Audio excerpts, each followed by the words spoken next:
Hey everyone, Aish here from Retro Handhelds. On today's video, we're going to talk about the RG405M.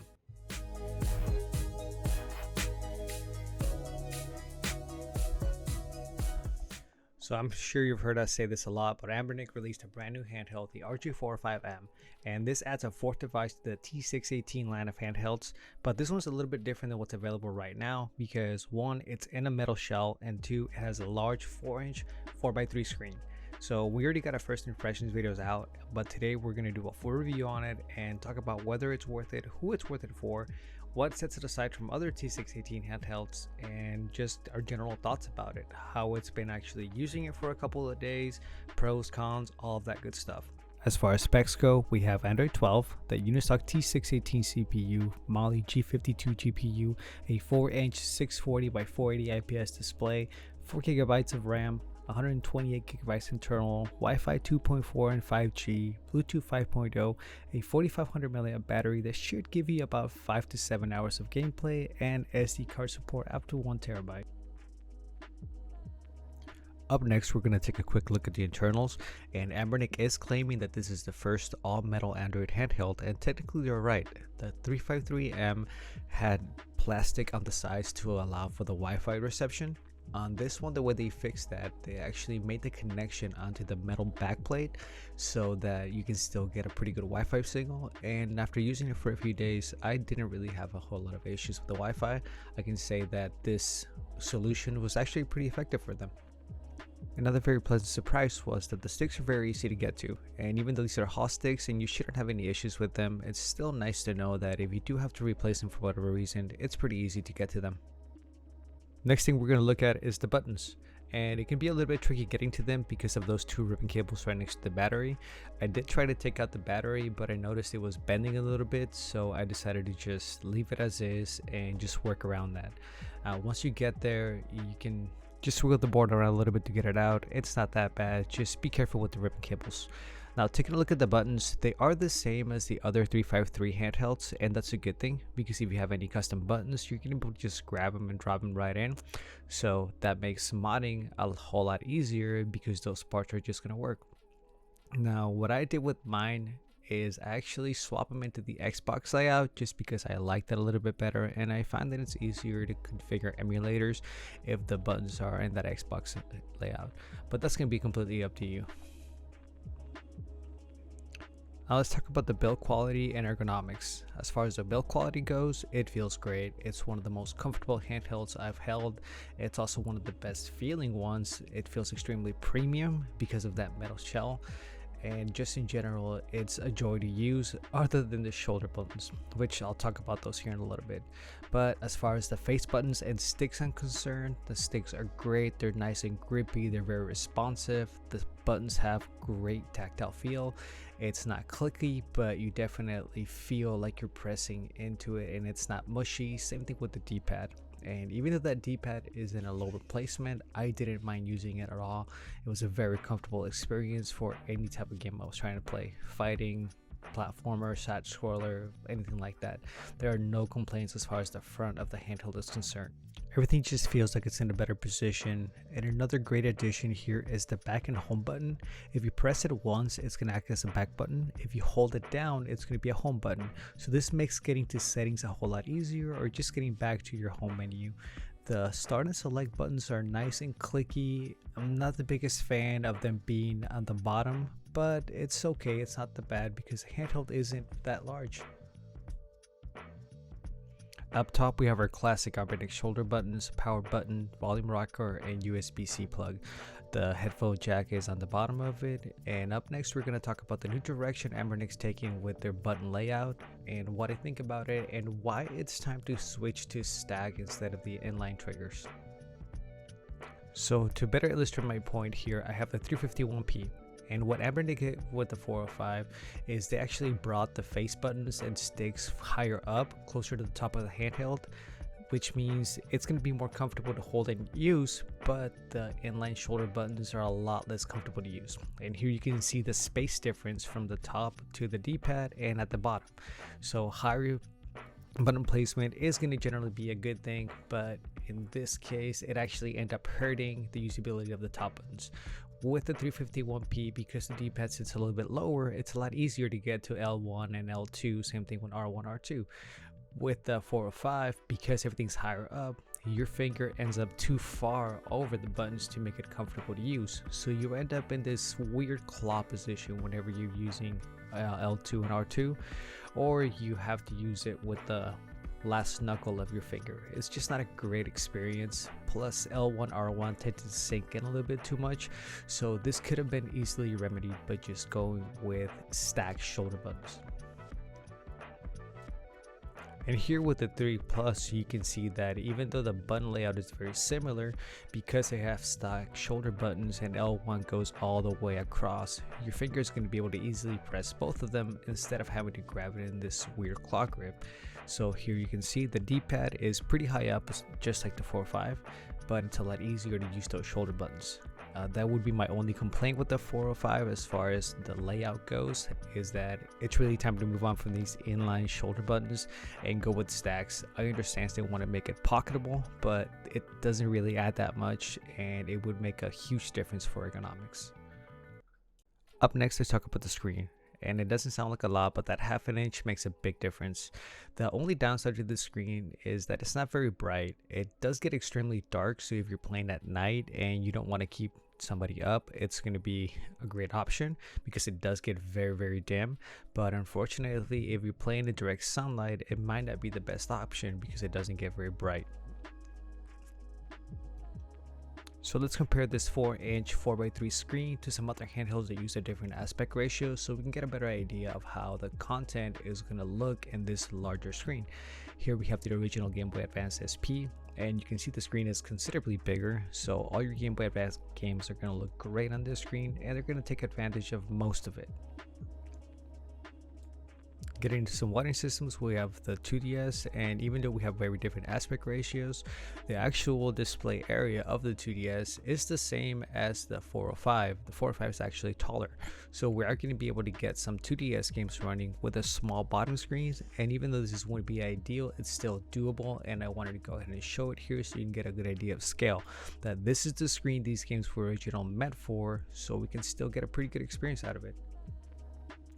Getting into 16:9 content is where the 4:3 aspect ratio starts to hurt us, because you end up with a very small display area. Here I have mine stretched out a little bit so I can get more of the screen being used, but comparing it to the original PSP, you can see it is considerably smaller. This also happens when we start to stream, since most streaming services are going to be using a 16:9 aspect ratio.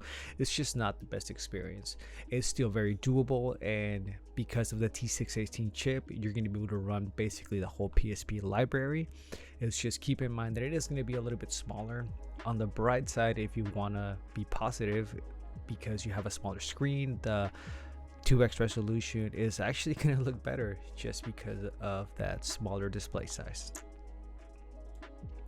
On the bright side, when we compare 4:3 content on a 16:9 screen versus the 4:3 screen of the 405, this is where it really shines, because even though these are two very similarly sized handhelds, because of the smaller bezels on the 405 and just a native aspect ratio, you're going to get a larger display area.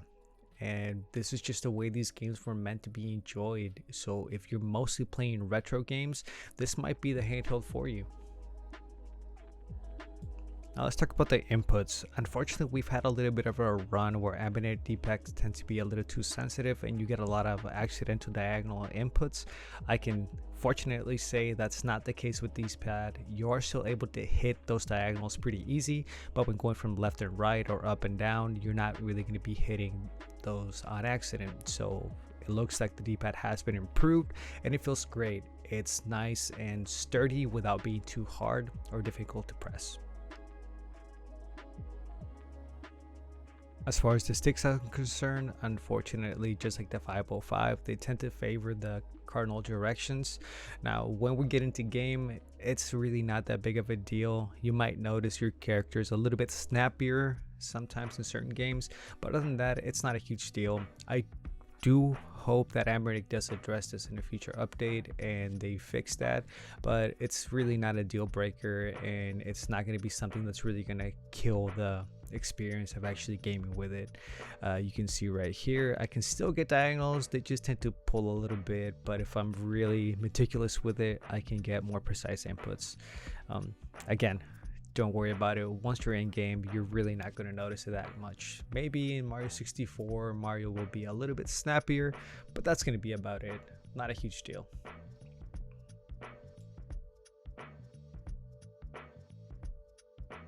So let's talk about the software experience. Out of the box, you're going to have Google Play already enabled, so you're not going to have to worry about side loading. You still get 2 other apps for side loading apps, but I would say just stick to the Google Play Store. As far as emulators, you're going to have all the emulators you need already pre-installed if you just want to grab this and start playing. But I would say update them or just delete them and install your own, just because a lot of these are going to be running pretty older versions and performance isn't going to be as great.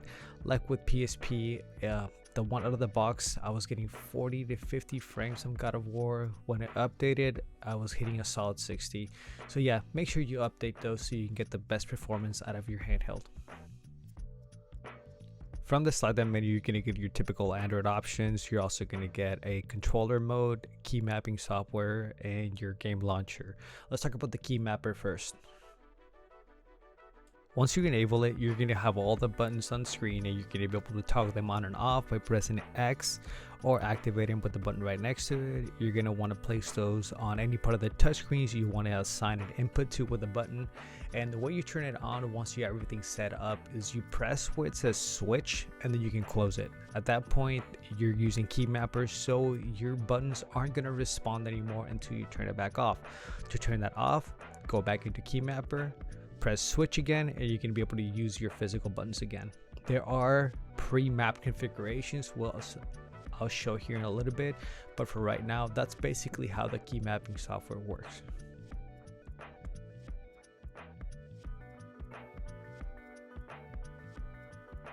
Anbernic's also been working on their own game launcher and it's come a long way. It's a very nice simple interface. It gives you more of that Linux type handheld feel, and I hope they keep working on it because at this point I just feel like it's not ready to go yet.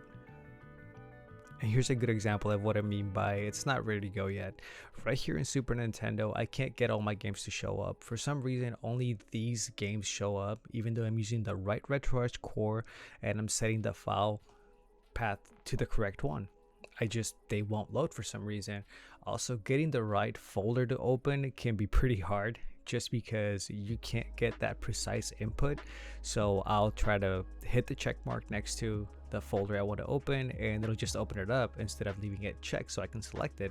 So I have to go in and out until I finally get it in that right spot, and even at that point it still won't load my correct games. With other systems that I was able to get them to load, unfortunately the settings were off. Buttons would be doing things that I didn't set them to do, and when I would go back to RetroArch and try to fix that, everything would be working just fine. So I don't know what's going on with it. It might be a communication issue, I'm really not sure, but I really hope Anbernic keeps working on this one. Now, because of these issues, I've been using Daigisho, and that's not a big problem because this is arguably the best Android front end available. It has all the options you're going to need, it's very customizable, and it's very easy to set up. Unfortunately, there is a problem, and that's every time I try to get out of a game by using the home button, I get kicked back to the Android screen instead of going back to Daigisho, so I can't use it as my overall front end. It's just something I've been using when I want to play some retro games, and when I want to play some Android games, I just use the regular Android home screen. I wish I could figure out a way to fix this. I'm just not sure what's going on, so I've just been using it that way. Hopefully there is a fix in the future, and this might just be a bug or something that I'm missing on my end. Now let's talk about Android gaming. As far as games that have native gamepad support, they're going to work fine, except for one pretty big problem, and that's that L2 R2 just don't work on some games. Actually, most games. Only Asphalt 9 was responding to those inputs, and I don't know what's up with that, so I'm hoping that's something that can get fixed soon, because it is a little bit frustrating to have to remap those inputs to other buttons instead of just using the two that are right there. On games like Dead Cells and Minecraft, you just can't use them, so let's hope this gets fixed soon. On the bright side, most games are going to scale to this 4:3 aspect ratio automatically, so you're not going to have to worry about adjusting that. Unfortunately, not every game is going to scale properly, so sometimes you're going to have some issues with text, like with Vampire Survivor. It's a little bit hard to read what each power-up does, so you kind of have to go off of a feel and get used to it, unfortunately. In other games like Dead Cells, you can just turn on high resolution, which I showed on screen a little bit ago how to do that, and you're going to be just fine. For games that don't have native gamepad support like Genshin Impact, you can use the key mapping function, unless you're me, because for some reason I couldn't get my camera controls to work. So I'll show you what I mean. If I go into key mapping and I go into the Genshin Impact preset mapping, everything's going to get laid out exactly the way it should, and I should be able to just go ahead and play no problem. But for some reason my right stick just wouldn't respond to camera inputs. It would work, but not the way I needed it to. So if I move it left and right, I don't get anything, but if I start rotating it in a circle, it'll start to work. And unfortunately, I can't use touchscreen and stick controls at the same time, because once you touch the screen, the sticks get deactivated, and once you're trying to use them again, there's a little pause there, so it's just not fluid. It's just something that I think is going on with me. I might have gotten something wrong, because I have seen other people use these and it works fine.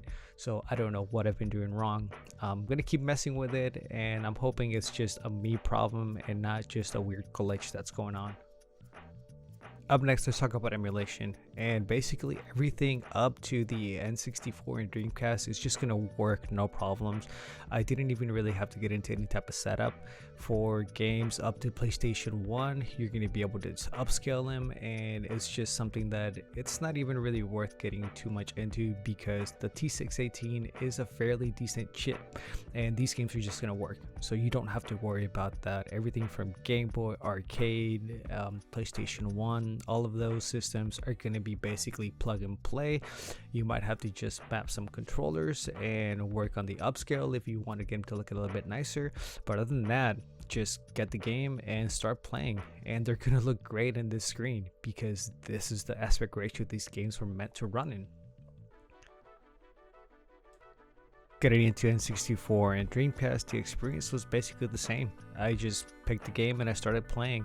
I did have to remap my controls, but that's just more of a preference thing. Other than that, basically the whole library is just going to be pick your game and enjoy it. You don't have to worry about tweaking things, or is this game going to run or not. Pretty much every N64 game I threw at it was working. Same thing for Dreamcast. Now, to be fair, I'm not the biggest Dreamcast fan. There was only a handful of titles that I really enjoyed playing when I was growing up, so sure, you might find a game here and there that'll have a hiccup, but those are going to be far and few between, so don't worry about those. If you want to enjoy these games in their native aspect ratio and a great feeling handheld with very good controls, this is going to be a great experience, and this is going to be one of the better ways to do it.